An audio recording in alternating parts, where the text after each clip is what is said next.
วัสดีสบายดีเนาะพี่น้องเมื่อนี้น้องน้ำพลอยจะมาเห็ดขนมน้ำพลอยจ๋าสวัสดีค่ะนี่ขนมน้ำพลอยอยากได้อะไรเปล่าคะตัวไหนคะก็หนักวันฮาโลวีนเนาะพี่น้องเปิดมาเล่นสนามได้มาเล่นของเล่น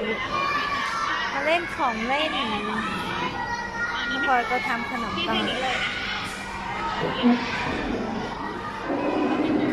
เอามือนะพลอยทำอย่างนี้แบมือหยิบเลยอย่างนี้นะทำตามพี่โรยได้เลยช่างมันทำไม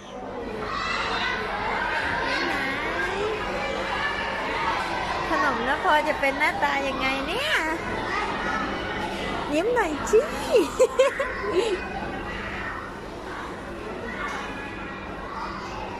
หยิบเลยหยิบได้ทุกสีค่ะคนเก่งหนูไม่ต้องหยิบแต่สีดำก็ได้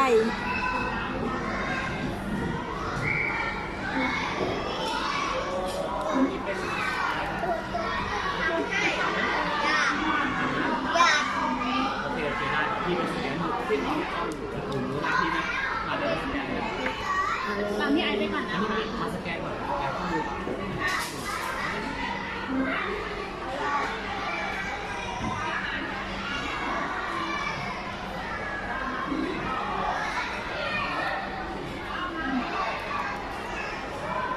หมดหรือยัง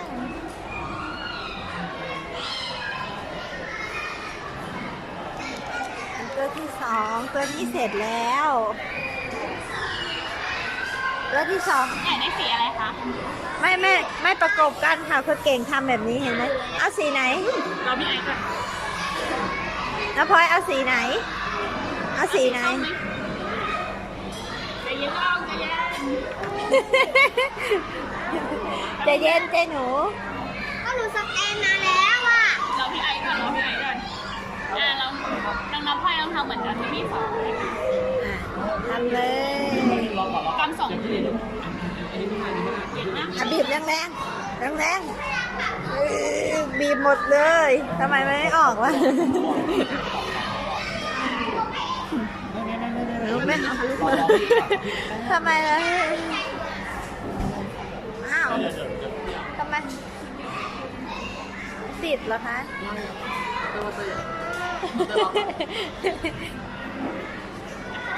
น้องพลอยทำได้เลยนะไม่ได้เราต้องรอพี่เขาก่อนโอเคไหมต้องช่วยจับนะเลอะแน่เดี๋ยวรูใหญ่ๆ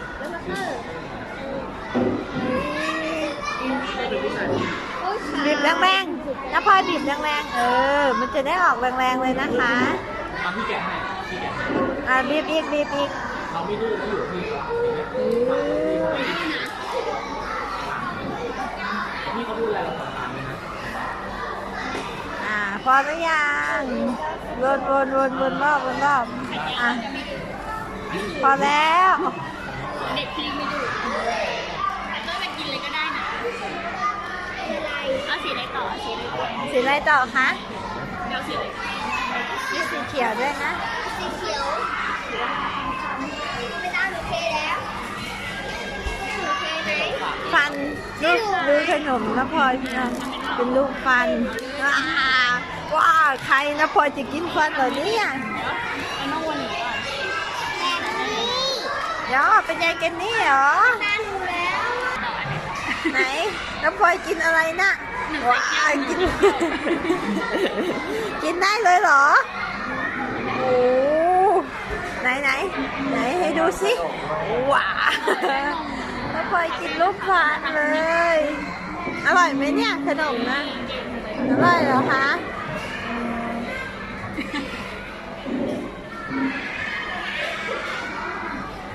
ยังผิดนะพอผิดเป็นฟันขนมจะเป็นลูกฟันเนาะพี่น้องนี่ยังเปิดเป็นเขียวฮาโลวีนทำนี้ก่อนนะเอาโอ้จะกินด้วยจะบีบแรงๆหันแล้ว บีบแรงๆบีบแรงๆพลอยต้องบีบด้วยสิว้าวแต่งหน้าสีอะไรสีส้มไหมรอพี่นะพี่บีบอยู่นะ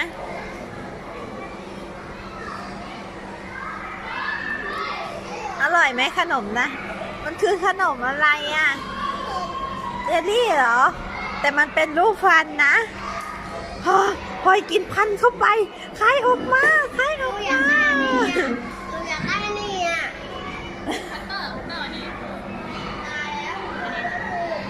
คายแล้วสีส้มใช่ไหมรอสักครู่ เกิดเนี่ย พี่ชื่อ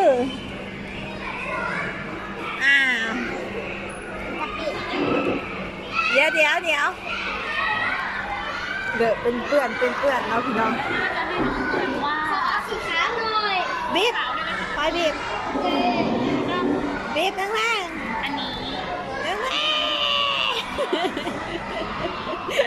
เนาะพี่น้องนะพ่อดิบีบแร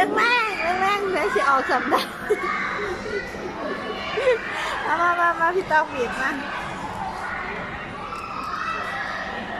บีบด้วยพอจับด้วยพอบีบพอต้องบีบแรงๆพี่ต้องแค่จับให้เฉยๆพอเป็นคนบีบนะพอจะทำรูปอะไร ทำรูปผีอะไร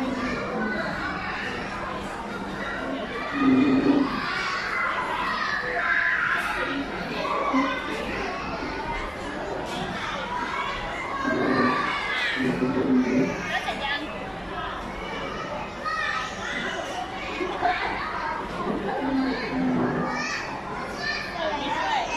โอ้หวานมากหวานมาก มาแล้ว เอาไปเลยเช็ค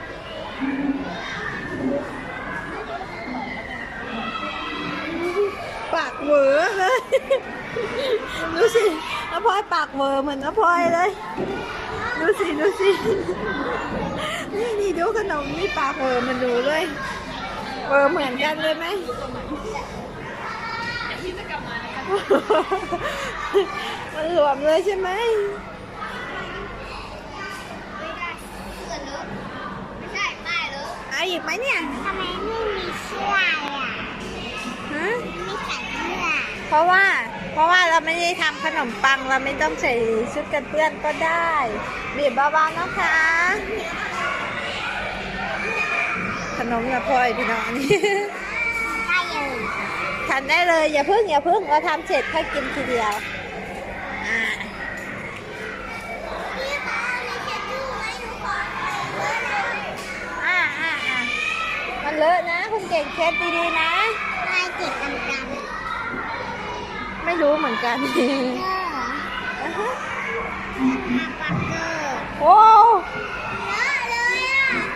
อะพี่อันนี้หลุดขาดอีกแล้ว เนี่ยทำถูกนักปิดต่อ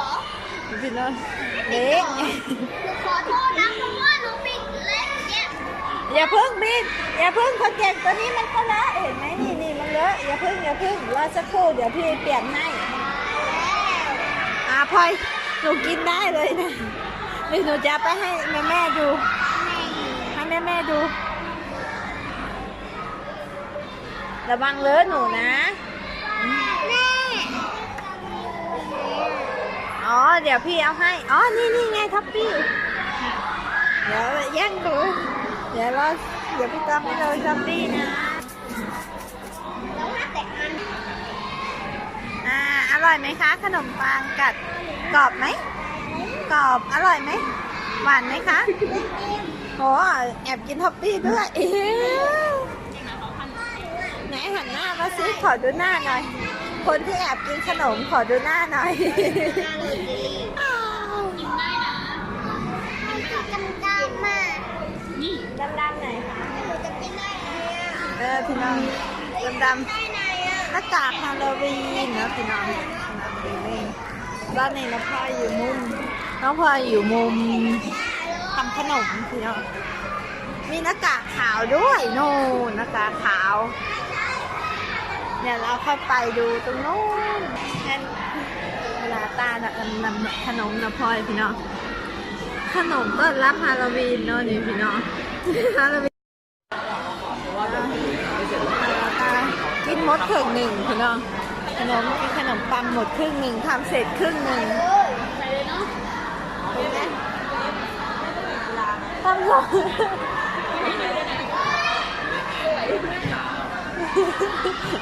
ของน้ำพลอยนะของน้ำพลอยก็เหลือ3 แผ่นเหมือนกันเดี๋ยวเลอะโอ้กินพี่น้องกินขนมปังเฉยเลยขนมปังพี่เขาให้ทำแบบนี้พี่น้องทางน้ำพลอยกินหมดเลยจะบีบครีมใส่ด้วยเหรอบีบครีมใส่แล้วกินเหรอมันอันน้อยหนูจับได้บีบได้เลยบีบได้เลยคนเก่งมันอันน้อยไม่เอาครีมสีนี้เหรองั้นหนูก็ต้องรอกลับบ้านแล้วเหรอ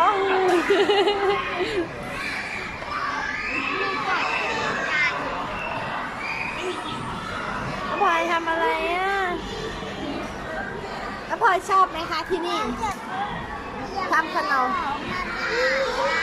อ้าวร้องไห้อายพี่นะเนี่ยพี่ต้องถ่ายคลิปอยู่นะเนี่ยว้าพี่จ้ะน้าพลอยทำขนมเสร็จแล้วบ๊ายบายบ๊ายบายพี่ตองนี่บ๊ายบาย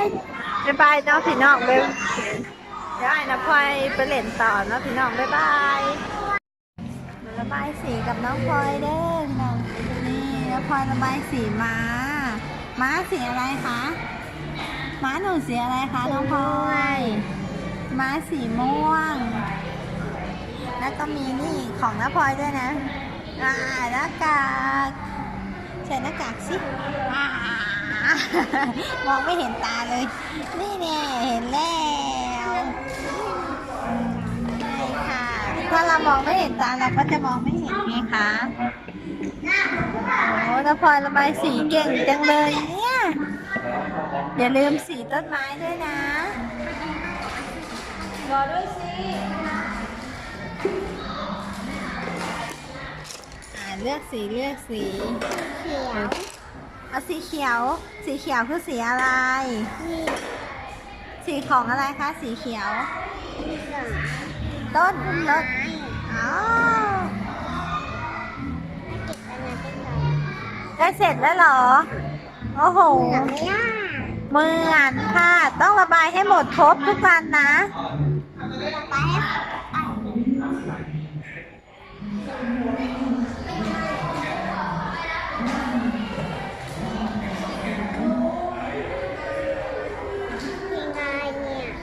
เสียงอะไรก็ไม่รู้